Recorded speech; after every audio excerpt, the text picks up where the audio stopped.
Well, thank you for inviting me here. This evening, I think I was supposed to be first up because I was the most likely to put every one of you asleep with all sorts of facts and figures and numbers about a question that you already know the answer to. Recovery for who or whom?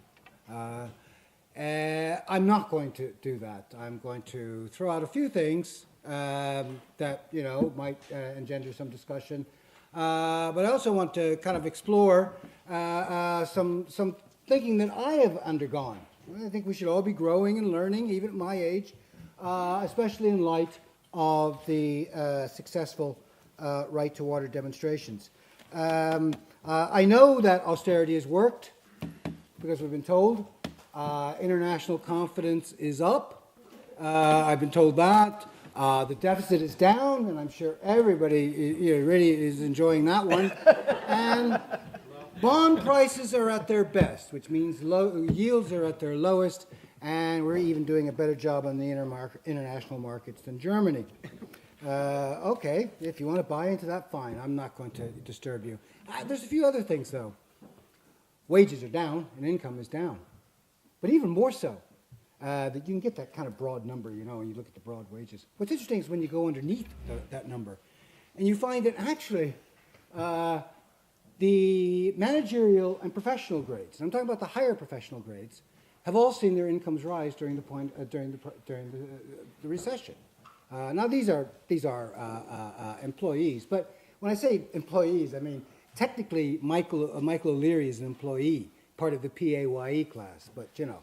But that's that grade. When you look at what could be called the white and blue collar sectors, the service and sales sectors, the production and craft sectors, it tells the different stories. Their wages are falling and they continue to fall. However, what's interesting to note is that profits have been rising ever since 2009. And in fact, they are rising faster than the profits of any other country in the EU 15. In fact, so successful they are. Even the Sunday Business Post had something, and they were first kind of irked, but then the article finished up on a good note because they don't want to get too upset about these things. But the fact is, apparently, a huge number of listed Irish companies have a massive cash hoarding. They're not investing it. They're going to use it for that most productive activity, buying back shares to increase the share price, or mergers and acquisitions, which usually means that more workers get fired. Unemployment is down. That's always a good thing. 400,000 people have immigrated since the beginning of this recession. 1 in 7 young people have emigrated due to recession. Yes, you will bring the unemployment rate down when you kick out that many numbers out of your country. I don't need to tell you that there are certain balance sheets that are doing quite well, thank you very much, because the assets of the bondholder and the creditor class has been vindicated, thanks to every one of you in the audience and everybody else outside this room. And of course, that has been secured on the basis of imposing that liability on the rest of us. So that's another reason to think that austerity worked. And of course, something that we cannot mention. The fact is that we are a tax haven. We are not a classical tax haven like Bermuda. And it's not just because of the weather. We don't have a letterbox system, though you wouldn't want to see how many people are working in some of those offices in the IFSC. We are a tax haven conduit. We are used as a state. We are a vital link in the global tax avoidance chain. And we're not allowed to say that, though, because it's almost unpatriotic. It literally comes close to being unpatriotic if you ever go into a current affairs program and mention that. So we have to say that we're a tax-efficient economy. And, of course, confidence is rising because venture capitalists from outside come in and snap up all of our assets at a very, very low price, which is what happens when you have an asset bubble that bursts and the economy is driven to the ground. Of course, you're going to pick up, stuff off the ground, dime a dozen. They will buy it up, and then years from now, probably not too many years from now, they will sell it back to us at an inflated price. We'll end up owning the things again, except we'll have paid for it on the double, because first the recession and then buying it back, and guess who keeps all the money? Okay, so that's the facts and figures part. at least that part of analysis. What struck me about the Right to Water campaign, and I'd like to say that, I'm very pleased that my own union, Unite, along with 4 other unions, are affiliated with the campaign. People have, and I think rightfully so, have said, where has been the trade union movement during this recession? Wasn't easy to find at some cases, at some points. I think that my union has tried to keep its presence and to help mobilize during that. But the 5 unions came out, and it got me to thinking, because I don't work the industrial end of the union. In other words, I'm not a branch official. I don't go in and negotiate with companies or at the LRC. Stuff like that, though part of my job is to provide the research to assist that. I kind of work at the policy end. And sometimes, you can kind of get into this thing of, well, geez, I want to create the nicest, shiniest policy possible because it's going to be better than your policy. And then we can all have about 8 minutes on prime time, and we can all have a little debate, and isn't that fun? Or if you're into blood sports, we can go on to the Vincent Brown show. But in many cases, it becomes a bit abstract. Now, I'm the first one to say that I think ideas are important. I think that intellectual struggle is important. It's important that people know that austerity didn't work. It's important to help people understand how the economy actually works and to expose claims like wanting to be the best little country to do business in or the best country to do little business in or whatever the phrase is. However, I'm a bit older than a lot of you here. I'm willing to kind of learn and innovate.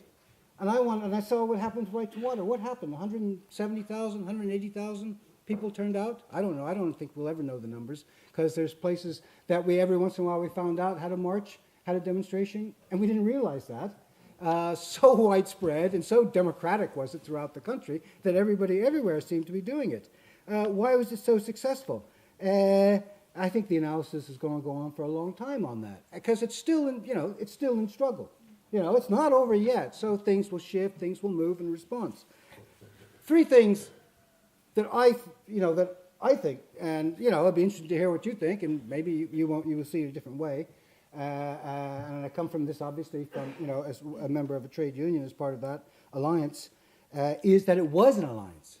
It was an alliance of different groups who didn't necessarily share, possibly in all points, the same analysis.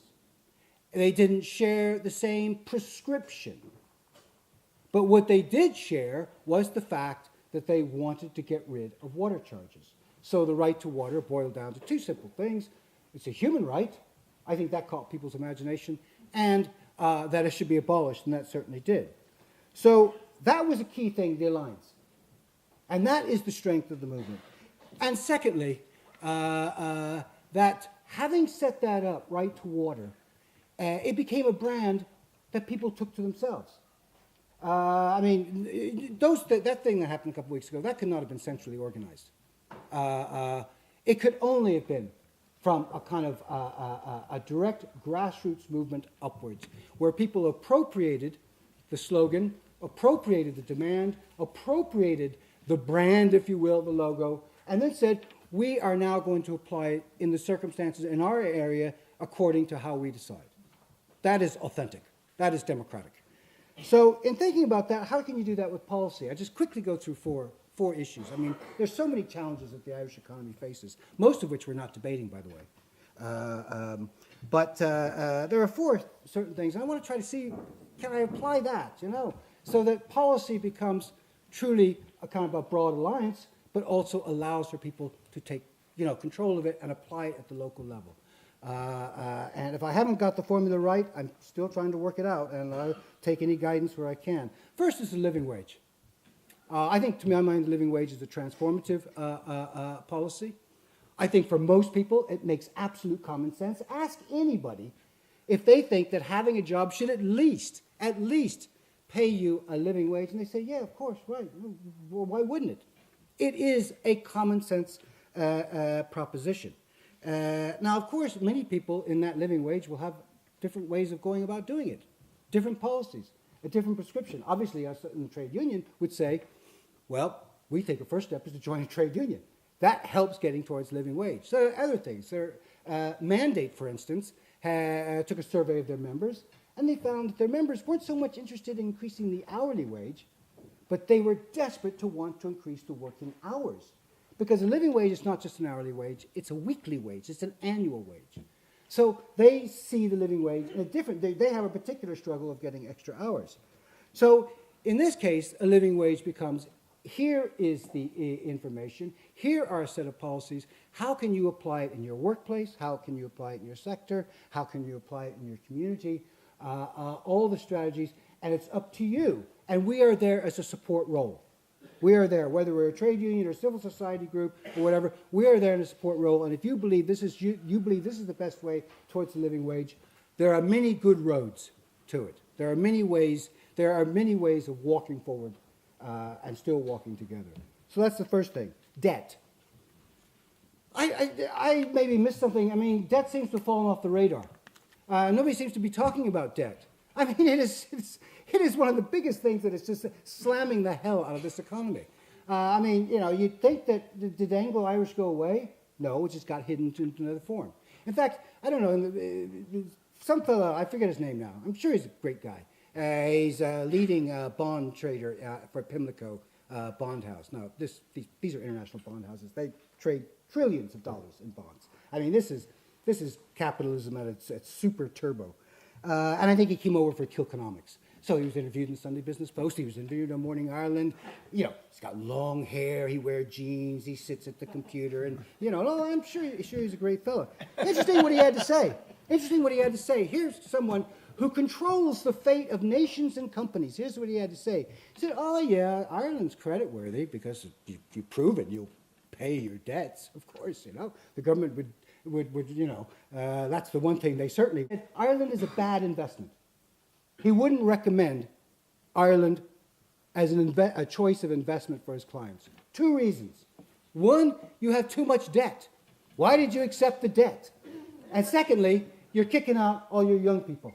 You're kicking out your future. Too much immigration. Now, if somebody like that can come over and say that, you know, I think that we can at least refer to it. Every once in a while, raise it in conversation, you know, in a polite way. And households. And households. And this is the thing I just want to focus on here, and I don't know how much time I have left, but I will move quickly.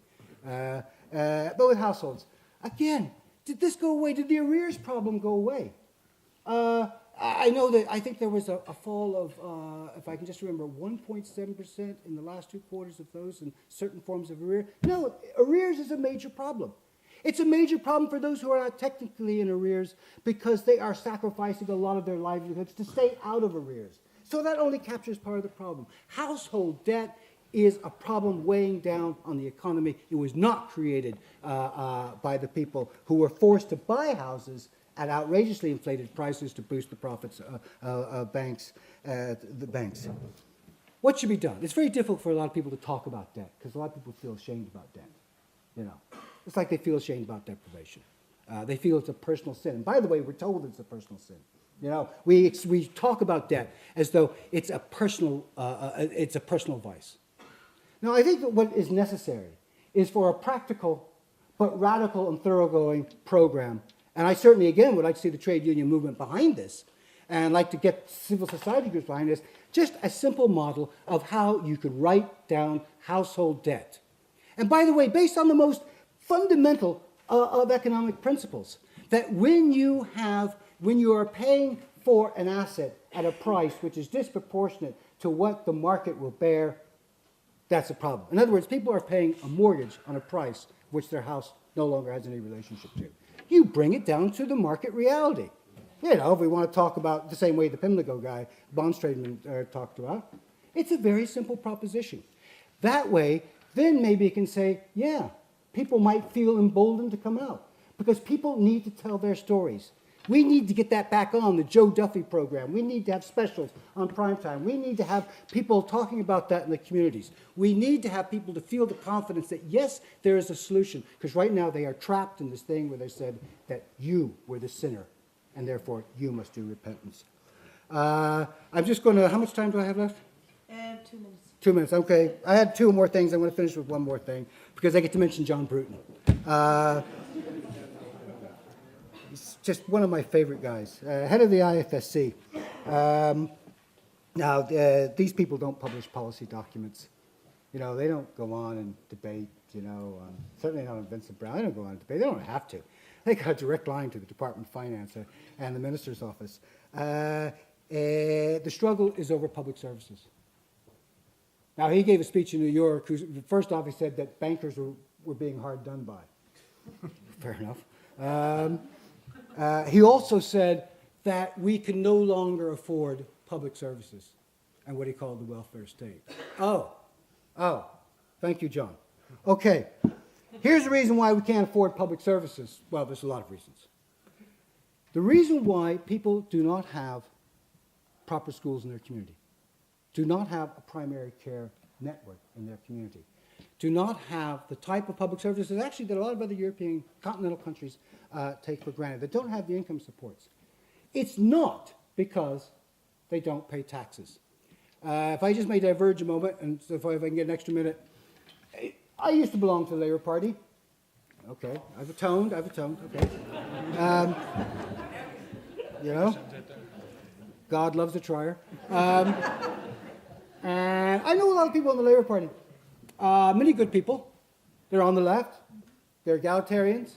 They find themselves in the Labour Party because they're attached to social. Well, people are where they are, but that doesn't make them any less valuable to the struggle. But there's a kind of a macho social democrat. I really love these people. I got into a debate with a couple of them on Facebook, which I should never do, because it's just this back and forth. Don't people either work for a living or don't they have social time? They just spend all this time on Facebook and these social medias, just going back and back and back and back. Anyway, they tried to paint this picture. I think I just put up a post about water charges. Saying, it's a bit regressive and, it's austerity and all that. And they said, you don't believe in public services. We believe in public services, and we believe that we should pay for it. Real macho. So if you don't believe in we paying for public services, you're not going to get the public services. You're not a true European. Because they're like the Swedes. The Swedes do everything right. Now, of course, trying to just give them a couple of facts, and hopefully they will digest that, internalize that, and come back to you and explore the issue further in a comradely way. Well, no. But I did point out that now that we're talking about Sweden, actually, Irish workers pay a higher percentage of their wage on personal income tax than Swedish workers. Irish workers pay a higher percentage of their wage on personal tax than French workers. We're probably about middle in the European table, and that's actually not bad after 6 years of recession. That's pretty good. Also, to the fact that we're below average in terms of average wage, So on a lower wage, we're paying as much of a percentage. I'll tell you this: if you give me a €10,000 wage, I'll say to the government any day, sure, take an extra $1,000 off me. Leave me the balance. Why is it that we can't afford it?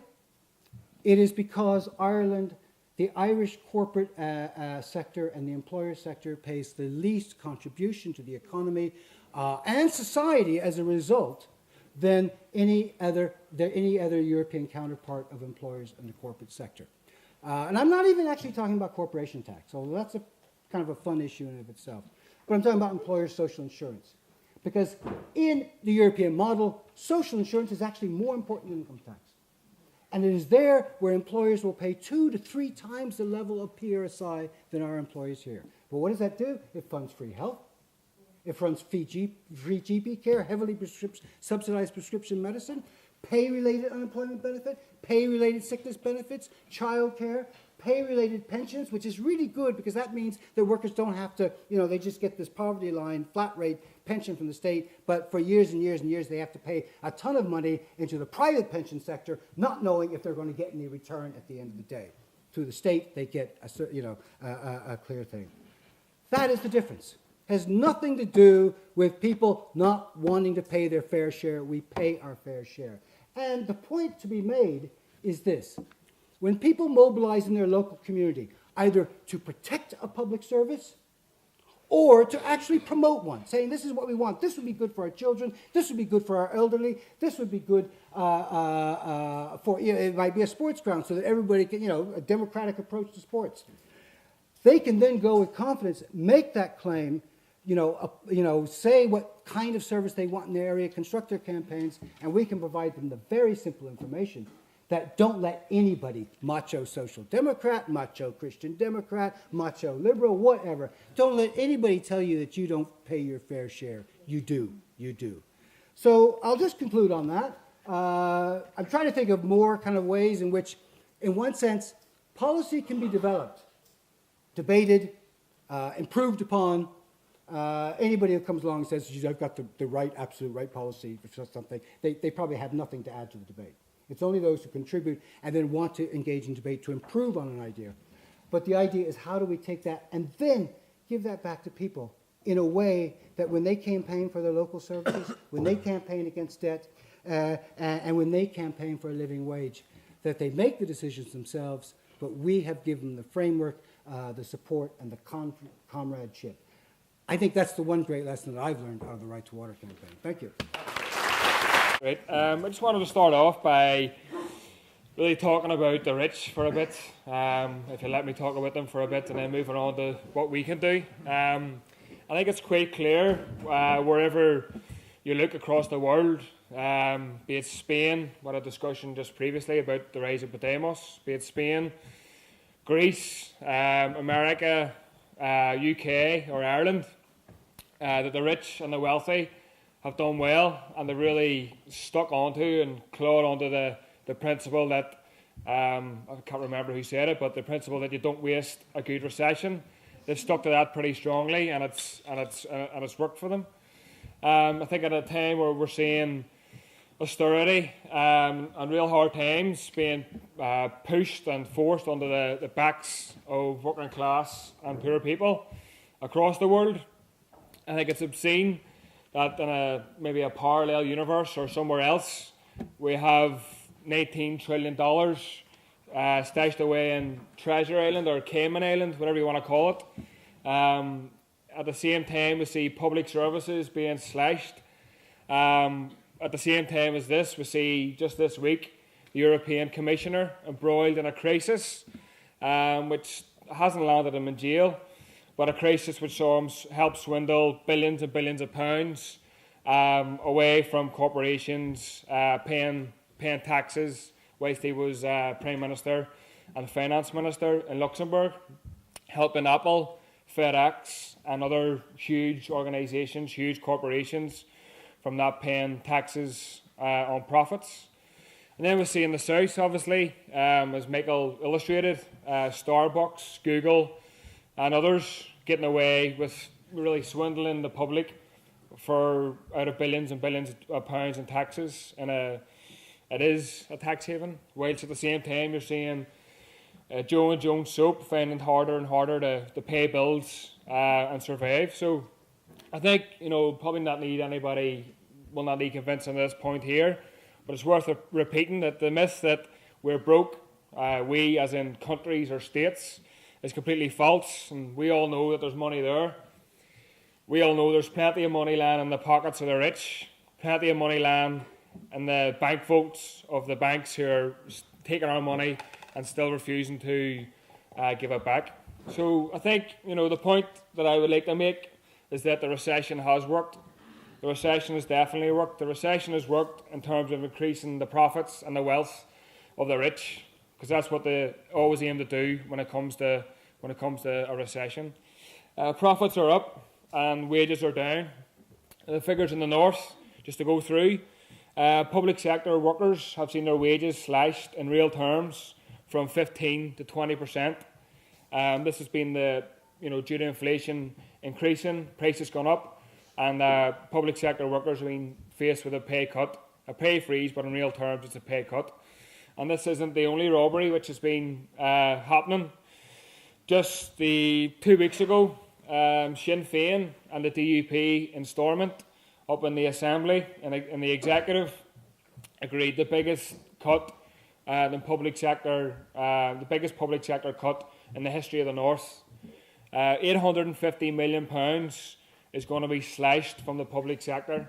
That's going to be welfare, education. Health is theoretically ring-fenced, but it's going to be cut because of prices and inflation going up. But we're seeing a huge onslaught on the public sector in the North. And, the situation already is street lights are out. The A&E services are in crisis where people are dying because some genius thought it was a good idea, thought it was a bad idea that you had 3 A&Es in a city. At the time, sort of ourselves and the trade union movement predicted that if they closed another A&E service in Belfast, that people would die. And unfortunately, we were proven correct. So already streetlights are out. Already the health service is at a breaking point.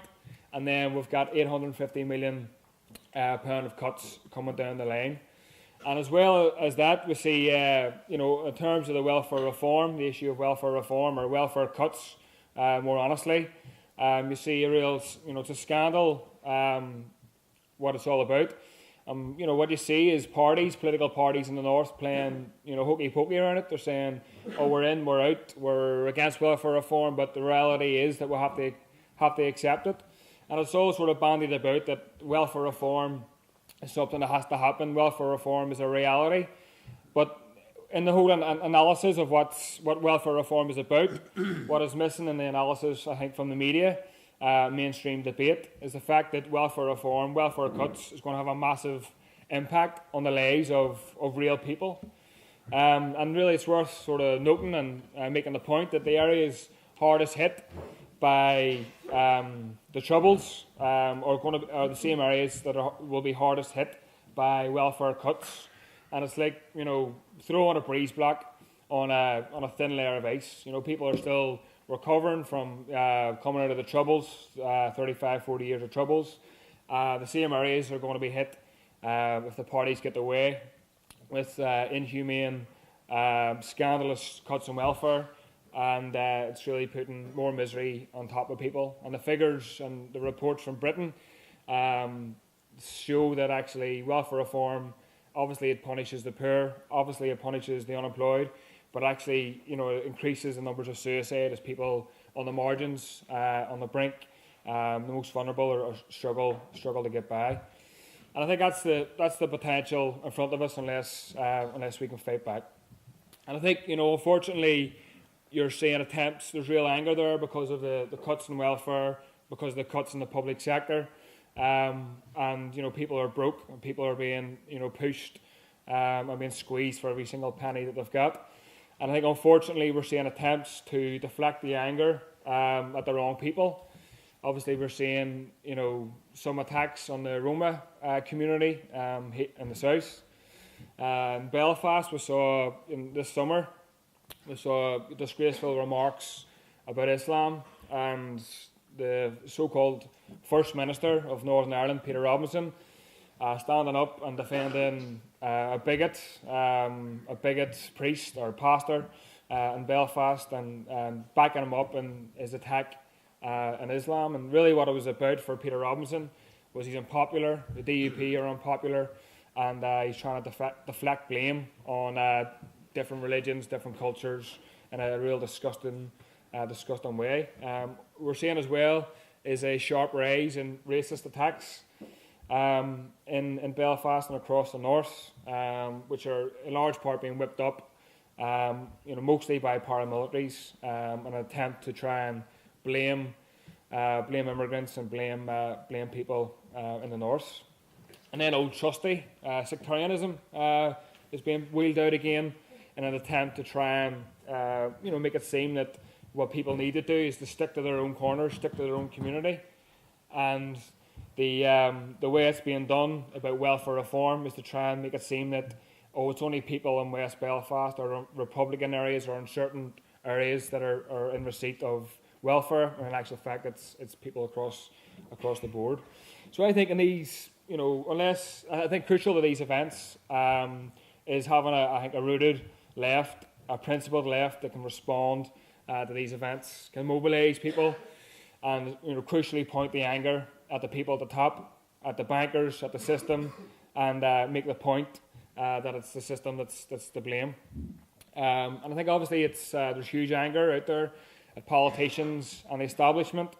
I think it's the job of Socialists to build on that, to mobilise around that, and to be on the ground and be active and leading people in those issues, but also in pointing out that it's the whole system that needs changing, it's the whole system that needs dismantling, and that's the job that we need to do.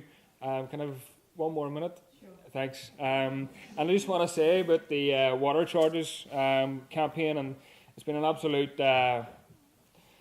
treat, probably the best word to put it, to watch what's going on happening up the road. And I think it shows you a couple of things, if I can make a couple of points about it. I think the first point is that you can never write off the mass of people, because obviously, people in the South went through huge austerity, huge pain, and some people, probably didn't want people to fight back and didn't want people to be mobilised. But the crucial point is that you can never write off the mass of people. The second point is that, and hopefully it happens, is that you can win. When people get organised, get mobilised in the streets, that you can win, and I hope it's the case around the water charges. And the third point, hopefully, is that you can kick out governments. And we're told that politics is just about elections every 4 or 5 years, but hopefully through the campaign, the water charges, people can show that politics is much more about that, and much more than that. It's about actually kicking out governments who screw over ordinary people. So I just kind of wanted to end on a wee quote. Hopefully it ties into the current situation. It's a quote from Frederick Douglass, who was a slave who escaped from slavery and turned into a campaigner against slavery. And he said, "For it's not light that is needed, but fire. It's not the gentle shower, but thunder we need. We need the storm, the whirlwind, and the earthquake." And I hope that the storm brewing over water charges comes up to the north very, very soon. Very much. Curry. Yeah, I was spending the whole week thinking about this word recovery, and given my background, recovery, I hear it most often in terms of people recovering from addictions and alcohol in my own immediate circle. And I was thinking about that whole thing of the 12-step programme. You'd make a sort of pact to change your behaviour, I suppose, your lifestyle, and you make a list of all the people you hurt, and then you set about making amends. Well, they have made no list of what they've done to us, and they haven't made any amends for the decimation that they've brought into people's lives. It's more of the same, as far as I'm concerned. You think the crash came because of unregulated financial capital, banks lending to other banks, unsecured loans, all happening in their world, in their sphere. But it was passed, the payment back was passed on to us in a huge way, in a devastating way. And we were expected to bail them out and suffer the consequences of seeing our living standards torn to shreds, our public services torn to shreds. And what are they doing now? It's more of the same. You can see the way the property bubble is sort of starting again. There's murmurings of house prices going up in Dublin. The banking system, all the change that was promised with Labour, some people had faith that if you put them in, Fianna Fáil were just acting for their cronies. But that if you put Labour in, we'd get a little bit of change, and there'd be maybe a few jailings of these rogues that ran amok, and certainly the banks would be regulated. Nothing of the kind, more of the same. I know that Michael said something about the shame of debt, and I think it is, they should be bloody ashamed at the debt that they foisted onto us. But it also works the other way, that the levels of debt that we're living under does make you kind of fearful and insecure, because as the statistics have proved, we're back to a situation again where you've got maybe 100 quid spare and you're very vulnerable, and you're kind of going from week to week just sort of coping and hoping that nothing comes through the door that'll tip you over the edge. And for me, I'm back 20 years. I'm literally back 20 years. I'm in that position with nothing spare. I remember my mother, when we were small, used to say, don't, put your hands in your pockets, because that's how everybody knows you're poor. Because if you're wealthy, you've money in your pockets, it jingles. But if you have your hands in your pockets, you could have money in, but your hands are keeping the coins from jingling. So we were told not to put our hands in our pockets. And I always remember that. But there is a stigma, there is a sort of shame that I think a lot of people have been under. And maybe it's a reason why you didn't kind of fight back, because you're fed a crap that, by dint of your own hard work in this economic system, sure, you can pull yourself up by your bootstraps and you succeed. And, if you haven't, well, you're a failure, basically, because all the opportunities are there for everybody. There's a level playing field. It's just you didn't try hard enough. So there is that kind of, demoralising system we're living under, that if you find yourself at the bottom of the scrap heap, you end up sort of internalising. And I think for many of us, that letter that Deirdre Hardnett wrote the other day in the Herald really summed it up when our opening line was something like, at my grave, I won't be remembered for not paying my water charges. I want my kids to have a better life. I'm getting out of the rat race. I don't care how many bills come through the door. I'm literally stopping with the rat race. I'm going to mind my kids. I'm going to give them a quality life and be remembered for that. But it's a hard step to take. And I think, the water charges, I think the guy, Jesus from Podemos, was saying, they did the same as us. They had loads of different meetings where 15 people turned up, and you lose heart and you think, will the people ever stand up? And we can't explain, really when the spark happened. We had a water conference and got some people together.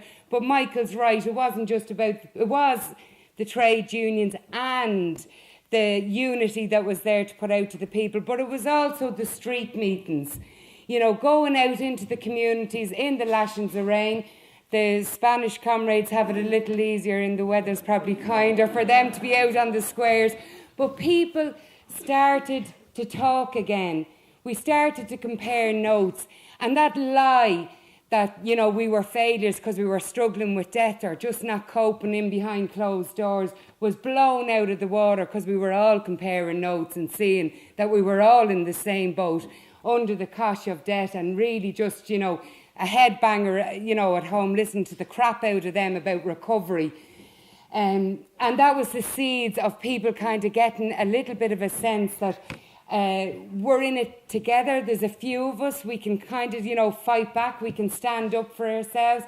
And that translated into the massive inspiration that was the 100,000 on the streets.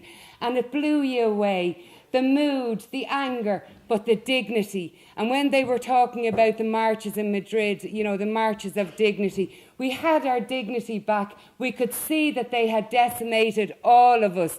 The lies that we were all little individuals in our house and failures or whatever was blown out of the water when we saw the sheer numbers that had got to breaking point, had enough, and stood up and got out on the streets. And then we repeated it. It was breathtaking. And I think the seeds are there for us to really recover that dignity and to recover the knowledge that we are the majority. We give them their wealth, they cream it off at the top, and their system is designed to do exactly that. Enrich a few at the top while the rest of us feed them their profits and struggle with whatever crumbs. A boom, we get a little bit. A bust, they rake it back in and decimate our lives, our public services and everything else. So I think, we have to look at the opportunities, like Podemos, the guy from Podemos was saying, and that means, in case you weren't in there, means we can. That sort of seed has been shown that we can make a stand about an issue we feel passionately about and be a show of force outside there, in their city, in their face. We're all united and we're standing up for something. We're going to push till we win. But the potential is there for us to use those people who've stood up, who've bravely stood up, seen the potential of their power to get them on the run, to fight for a fairer and a different society. Because if you think all this stuff in the media at the moment about the Ansbacher has surfaced again, that was 30 years before the crash. They were, moving money offshore into bank accounts. And the banking system, I have to go to my notes for this because I'm never confident about all these bloody numbers, but I'm just going to bear with me for 1 minute because I actually took some time and wrote this bit. The Irish banking system were colluding, right? Massive scale. The revenue, when they finally caught up with the ones that they did catch, and as we know now, they didn't get them all, 2.5 billion they raked in. That was 1/10 of the national debt. They had stashed offshore in accounts, the Irish business class. And hiding that money in offshore accounts, you can say, you know, scandalous, corruption. No wonder people are sick of politics. But the impact of that is when they squander it or when they hoard it, as Jerry said, the rest of us have to pick up the tab. And all of our services suffer. We have unemployment, we have immigration. The society pays. So we need a different system, and the seeds are there of people coming together for us not just to talk about water. Every meeting I've gone to, there's somebody in the room that jumps up and says, this is not just about water. This is about suicide. This is about homelessness. This is about emigration. This is about our health services, our mental health services being slashed to ribbons. They know all the stuff that they shoved under has bubbled out with the water issue. And we have to start talking to people and saying, well, what do you think about the homeless crisis? What is the answer? What would we do? The way they did in the circles. Start talking about the different issues and shaping policy from below. And, you know, I'm really encouraged by the numbers. I think we have to keep the momentum up. But we also have to be encouraging people to talk about these issues, because I think John Lyons, somebody from John Lyons' water campaign summed it up nicely. I used to stay home and watch Coronation Street. Now I watch a Oireachtas report to see what they're up to. And it's great. We've always been fed that lie that only specialised people can do politics. You know, you go to politics school, learn to be a politician, and then you screw the people. You know, that was the way. Now we're actually seeing that people, and when you get people, that's the thing as well out of the meetings, when you get people together, you see the creativity and the energy that you get from people. It's amazing, it really is. And they're all walks, all shapes of life, and we have to bring them together to fight for a better society, because the potential, I really feel that the potential is there. And Jerry's right when he talks about the rich and the, you know, and I'm just going to sort of summarise on this recovery, this idea that, you know, AA or NA would have. It's sort of a thing that some people would say, I'd like to get back to myself. We don't want to go back to the old system. That's what has us where we are today. And we keep sort of doing the same thing and expecting different results. There has to be another and a better way to do things. You think of that, one guy sums it up for me totally. Donald Caulfield was a developer who was on the north side of Dublin. At one stage, he had unsecured loans of 282 million with the bank, paying himself a wage of 2 million a year, partied in some weekends in Milan, some weekends in Paris, rented for 8 months a suite in the Conrad with parking space for his Aston Martin, and the bill was a five-figure sum. Now, you can say that's obscene, but when the likes of Kenny say that we, you know, all have to live within our means and we all party, that mantra, there is no comparison to the little rising living standards people got when the last recession ended to what these people were at. I mean, it really is, it's obscene, but the point being that, okay, he went bust, he went into receivership, and he's getting his 200 grand a year to help him work through his loans with NAMA now. But the impact for those families in that unfinished estate, they're in negative equity, a stranglehold of debt around their necks. He also got his hands into other pies. There was a school in Kill that he underbid other contractors for, and that ended up being incomplete and unfinished. So these characters that, you know, we sort of hear about, the developers, the speculators, the bankers, they are crooks, but they're getting away with it because our politicians, shape policy around. They've too much money, too much power, too much influence, and the political system has accommodated them for far too long. The opportunity that we have, the era of lots of people now, lots of people getting political, lots of people coming together and comparing notes, and not just talk about the water, drive it forward, get talking about all of the issues, but let's keep it grassroots. Let's keep it power from below, because what we've seen, even with what Pademus was saying, is even they're trying to start, moving away from the circles and more sort of centralised. Keep it from below, keep it democratic, and let's try and shape this world in the interests of the majority of society.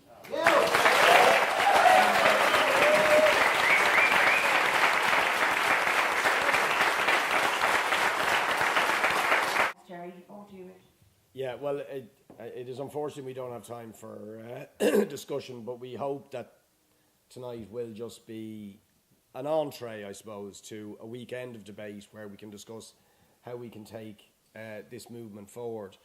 And I hope you will stay with us for the weekend to participate in that. I think all the points really have been made about how the recovery, so-called, is a recovery for the rich, while working class people, unemployed people, young people, pensioners, vulnerable people have been crushed for 6 years and remain crushed economically and financially, at least. And it is that fact, not just water, but everything, the accumulation of everything for the last 6 years, of people being crushed relentlessly, unfairly, unjustly, and knowing that there was others who were responsible for this mess, who weren't feeling any of the pain, and who were in fact directing the response to the recession to make sure that those who were innocent of that crisis were the ones who paid for it. And everybody knew this for 6 years. You didn't have to tell them, they knew it. But they were encouraged to believe that it was pointless to resist. And what I really want to emphasise is how proud I am of the Socialist Workers' Party, of People Before Profit, and a minority of activists outside those organisations, but I think we were at the very centre of this. But I do want to absolutely give credit to the Unite Trade Union and Mandate as, shining beacons in an otherwise very dark pool of treacherous trade unionism.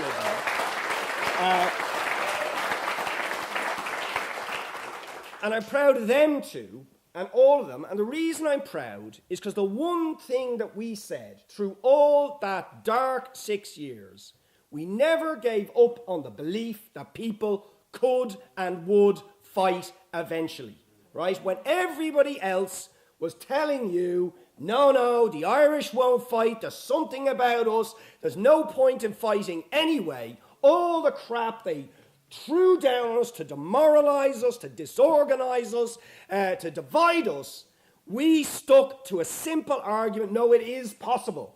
And we kept on going. At times it seemed like we were banging our head off a brick wall, but we retained our faith in the capacity of ordinary people to shake the system. And that faith that we retained in people has paid off in the last few weeks. We got a glimpse of it a year ago with the campaign over the forests, out of the blue, where we managed to inflict a defeat on the Troika, largely went unnoticed. In some ways, it just suddenly came out of the blue, but again, we were at the centre in actually believing, sitting at meetings, often small meetings, and saying, actually, we think we can defeat the Troika on this. We think it's possible. We think there's enough people who care enough about selling off our trees to get out and build a campaign that can actually stop these bastards, right? And it was that belief was important. Because everybody else said, oh, you're right, it's terrible, it's awful. Bertie Ahern's going to end up owning our forests or selling them off to a Swiss bank, which that's what happens in Ireland. That was the message, right? They keep doing it to us, so they're going to get away with it this time. Well, sorry, we beg to differ. We actually think it is possible to win. Not just to fight the good fight or have a good analysis of how they're robbing us, but we actually believe it is possible to win. And I really want to emphasize how important that is. Because what we saw in the last few weeks was the power of working class people on the march, shaking to the core this rotten political establishment. And they are absolutely shaking. And they do not know, they are saying openly that next week is the last throw of the dice for this government. Who would have thought it? Right? But they're saying it openly. This is it. If they get it wrong next week, they're gone. Right? And they know it. Now, I want to say, you see, this is where it is important for people to understand their own power and the importance of organising an activity. You see, last week showed the power of the people, the mass of the people. That wasn't people before profit. It wasn't the SWP. It wasn't Unite. It wasn't any individual component. It was the coming together of different currents providing a focus for people and then the power being delivered by the people themselves. But, and this is where I really want to emphasize the importance of political organisation, would it have happened if there weren't people who argue for it? And the answer is no. It wouldn't have happened. It wouldn't have happened if it was up to Jack O'Connor. It wouldn't have happened if it was up to Sinn Féin. They would have got up and made speeches, but they wouldn't have got out and physically organised a campaign. The decision to actually have a campaign where we'll unite people and actually try and build a movement was hatched by Unite, People Before Profit and Mandate, who had informal discussions and said, we think this is possible. Now, we only said we thought it's possible. We didn't have a crystal ball, but we had enough confidence in people to believe, look, people can't take it anymore, and we believe if you provide the right type of focus for people, people will rally to that. And that's what happened. Because the right focus was provided and a display of unity, rare enough, sadly, from the left, was displayed, and that gave people confidence, and as soon as that unity was displayed and the focus was provided, people rallied to it. And the results were absolutely spectacular. They shook the government to the core, and the government has been on the run ever since. Now, the question for us is, can we keep it going? And I think the important thing for us to remember is it will be kept going on the same basis on which it started. Right? It is all about activity. And, of course, ideas, clear ideas, and this is where the debate, Michael's stuff, is very, very important. And I just want to throw a few other facts in as well, because I think we need to, because just letting people know how much, people know instinctively they are being screwed, but they don't always know exactly how they're being screwed and by how much they are being screwed. But it is absolutely extraordinary. And I want to draw everybody's attention to a thing that is produced, I didn't realise, on an annual basis by a Swiss bank, Credit Suisse. Go on the internet tonight or tomorrow morning and have a look at it. It's absolutely astonishing. The Global Wealth Report. Detailed, really detailed figures on wealth and the distribution of wealth all over the world in every single country in the world. And guess what? In 2006, when the Bank of Ireland did a report on Ireland showing how wealthy we were, and people were shocked and stunned at the time, and this was at the height of the boom, Bank of Ireland said there were 33,000 millionaires in the country. Guess how many there are today? 80,000. 80,000. Right? So it's not a slogan when we say the rich are getting richer. They are getting richer by a spectacular scale. And it's obvious in a way, if you think about it, it follows from what Michael was saying earlier on. You know, because the way capitalism works is the working class, ordinary people get crushed. They get all this money taken off them. The small businesses get crushed and go out of business. And then a few big guys who are left standing just gobble it all up. And they become absolutely spectacularly rich. So that is the process, and that is what has happened. And the super rich are going around buying up the wreckage left behind and all of them are being financed to do it with the money that has been sucked out of the pockets of working class people. Here's a bit of good news for you. Johnny Ronan is just about to buy back all of his loans. Did you hear that today? Isn't that wonderful? I mean, it's just sickening, right? So we need to get that ammunition out there to expose these people, how they are absolutely robbing us blind. And again, that's important because, that stuff has gone viral. Have you noticed how people are just spontaneously now protesting outside Dennis O'Brien's garages? It's amazing. That's because somebody bothered to go out and expose, and again, the left has to take a bit of credit. It wasn't just us. But we had the guts to stand up and point fingers at people like Dennis O'Brien and point out that he'd got all his debts written off by, the politicians in Dáil, I'm not joking, are afraid, of the mainstream, are afraid to mention his name. Because when you sit in the Dáil, I don't know if you've ever gone in there, there's a big press gallery, and all the journalists are there, and the guy who runs that press gallery is Fionn Sheehan, the political correspondent. He decides who gets in and out of the gallery, right? He runs it. His partner is Avril Power, a Sinn Féin, a Fianna Fáil senator, most likely to be a leader of Fianna Fáil very soon, right? That's who's running the press. So Labour, Fianna Fáil, Fine Gael, a lot of them terrified to say anything, even mention Dennis O'Brien's name in case they don't get interviewed anymore or they get bad press from the Independent. Terrified. Right, but finally there's a few people in the Dáil who actually stand up and say, Dennis O'Brien, yeah, this is the guy who's robbing you.